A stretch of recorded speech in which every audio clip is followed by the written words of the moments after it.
এখানে আমরা তিস্তা উদ্যানে চলে এসেছি জলপাইগুড়িতে। এই হলো সাথীদি, আমার বরের দিদি, আমার ননাস, আর এখানে হলো তোমাদের সবার মিষ্টি। দেখছিস ডাইনোসরটাকে, দেখছিস পাখি দিদি।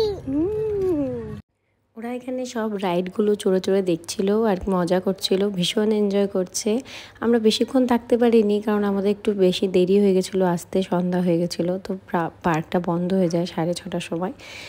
কিন্তু তাও যতটুকু সময় থেকেছি খুব এনজয় করেছি। এখানে আমরা বড়রাও একটু দোলনা চড়তে পারি, খুব সুন্দর পরিবেশ বড়দের জন্য, ছোটদের জন্য। আমার ভীষণ ভালো লেগেছে। আমি ফার্স্ট এসেছি, বিয়ের 5 বছর প্রায় হতে চললো, কিন্তু আমি কিন্তু জলপাইগুড়ি তিস্তা উদ্যানে এখনও অবধি গিয়েছিলাম না, এই ফার্স্ট টাইম।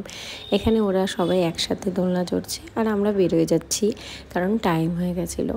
এখান থেকে বেরোয় একটু ফুচকা খেতে গেলাম। না না তুমি খাও, তুমি খাও, আমাকে শুট করতে হবে না। মা এটা কি, মা এটা কি খাচ্ছ মা? চিপা। তুমি ফুচকা বলো, ফুচা। হ্যাঁ, এই হলো সেই ফুচকার দোকান তিস্তা উদ্যানের সামনে। তারপরে আমরা এখান থেকে 2 ফুচকা খেলাম। একটু ফুচকা খেয়ে চলে গেলাম বিশাল মেগা মার্টের সামনে। এখানে গিয়ে একটু রোল খেয়ে পালককে সুজি খাইয়েছিলাম, ওটা ভিডিও করা হয়নি। সুজি খাইয়ে তারপরে ও রোলও খাইলো একটুখানি। তারপরে আমরা বিশালে ঢুকেছিলাম।